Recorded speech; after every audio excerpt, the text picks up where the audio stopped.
Imagine if your website could be your best salesperson. This is what it really needs to be. Working 24/7 to attract leads, build trust, and convert your visitors into paying customers. It sounds exactly what you want, right?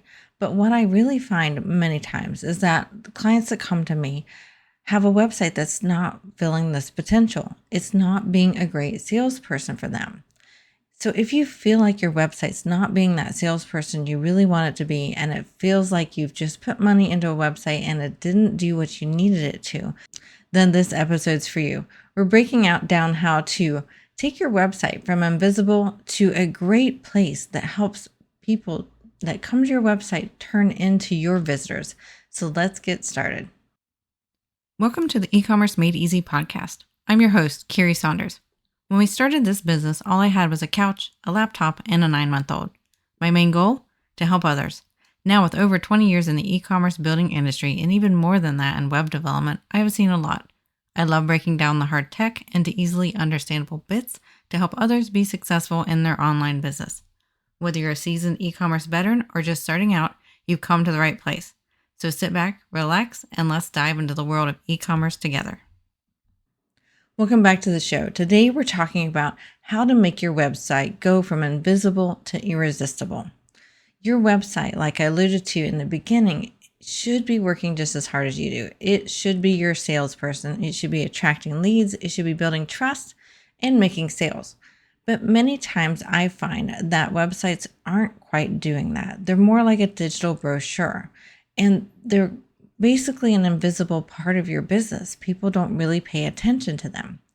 So why is this? Why is your website not performing up to its standards?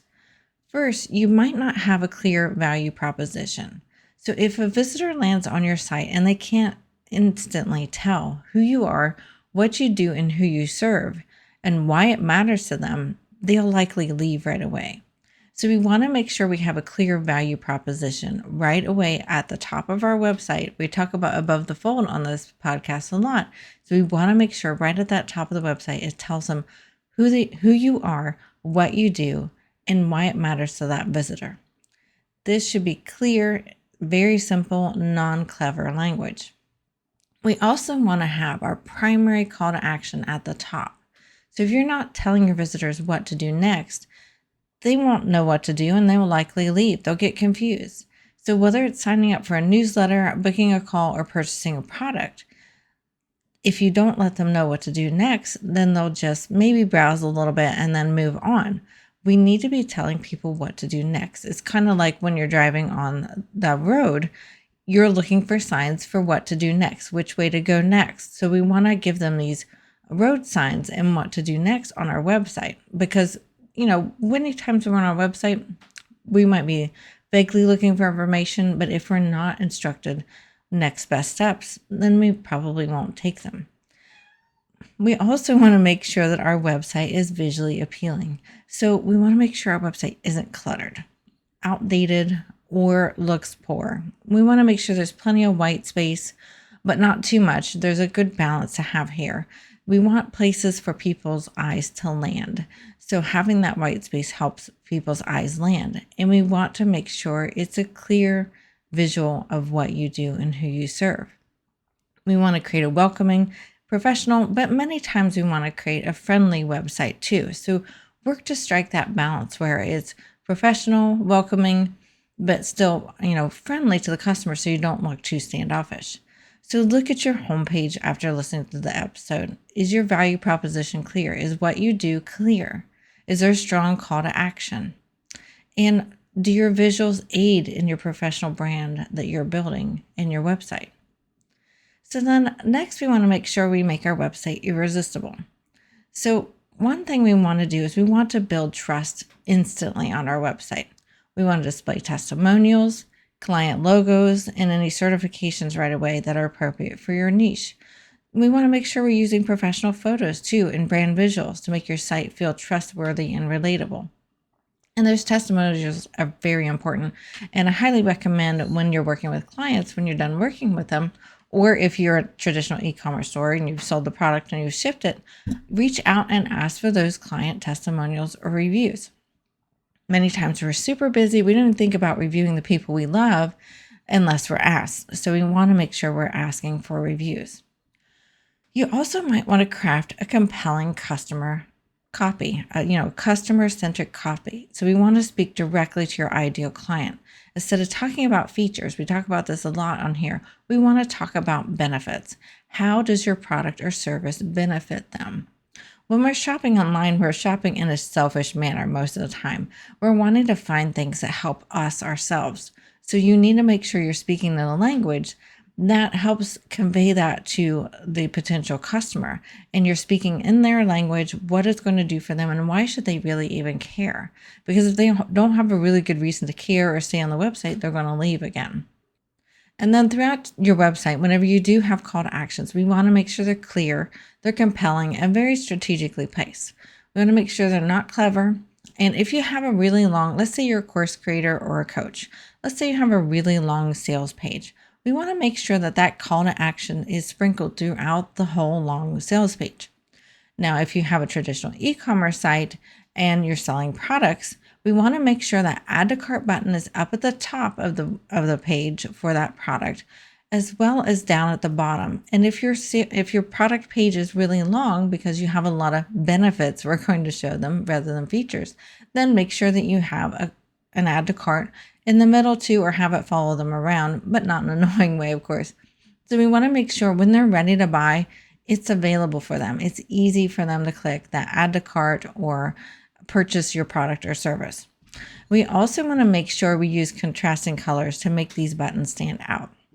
We want to have a unique button color for your call to actions. Now, it should be on brand, but it shouldn't be the same color that's used throughout your site, or it's going to get lost visually. Their eyes won't land on it. It's kind of like the white space we talked about earlier. We need the white space to land our eyes on. We also need the add to cart or the buy the product or course or services button to stand out and be easy for their eyes to land on. And then we also want to keep our website fast and mobile friendly. We want to make sure that the speed load time is low. About 2 to 3 seconds is really ideal, or less. Some experts say 4 is okay, but I feel like I lean more towards the 2 to 3 seconds or less. We also want to test our website regularly for mobile. This is something that I find many times we forget about because we work on our websites on a desktop or a laptop typically, not on our phones. So then we forget to go back to the phone to check it after we've, made adjustments or worked on it. So make sure that you're testing regularly for speed as well as mobile friendliness.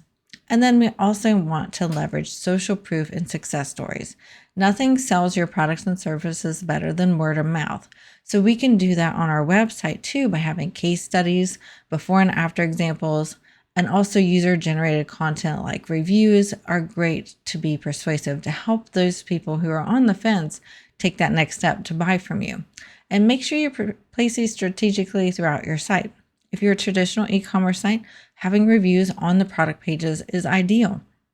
If you're not a traditional e-commerce site and you're more of a course creator or coach, having either a testimonials link or client case studies, something that's very obvious like that, is great to have in your menu so that people can easily find it when they have more questions and want to build that trust a bit more.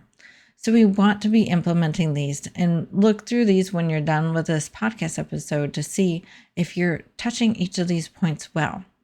Now, one thing I want you to keep in mind is I gave you several small tips you can do, but I want you to really think about this. These really are small steps that you can take, and the small steps can actually make big changes. So many times our clients come to us and their website is just not converting how they want it to be. And what we'll do is these strategies right here. We'll pick the first lowest hanging fruit, the easiest one to do, the easiest bang for their buck, and we'll work on that one. And when we do that, we see their conversions increase, tremendously. Sometimes it's like it'll increase by 5-10%. Sometimes it's 50-60 or more percent. So just first off, take the first easiest low-hanging fruit and work on that first. Maybe it's your call to action. Maybe you don't have a clear value proposition at the top of your website. Maybe it's not clear who you are, who you serve, and why somebody coming to your website should care. That's just usually a textual change. That's usually like one of the easiest things you can do right there. So make a list, put them in order of whether it's ease for you or importance for you. It kind of depends on how your brain works. Some of us like to do the easy things first to get the momentum to then do the harder things. Some of us would rather do the things that give us a bit more bang for our buck, even if it might be hard, and do those first. So make a list from each of the points that I gave you today and prioritize it. What are you going to work on first? What are you going to work on next? And if you're ever confused about what to do next, you can always join our Facebook group. It's linked on our podcasting website. And you can just drop a question in there as well, and we'll be happy to help you out. Your website should be your best salesperson. It really has that potential, but it needs these right elements to truly make a great impact. And while they're not hard, there's something that's easy to overlook and not get quite right. So take a look at each of these items, see which one's the best fit for you to tackle first, and then go for that one. Whether it's the easiest one and that's the way your brain works better, or whether it's the best, lowest hanging fruit, even if it's a hard task to do that one first. But pick one or two, maybe three, and schedule them on your calendar to make sure those happen so that you can see your revenue grow through your website. That's all we have for you for this week's episode of the E-commerce Made Easy podcast. Thank you so much for joining us. And if you enjoyed this episode, please be sure to rate or review us on Apple Podcasts or your favorite podcast player.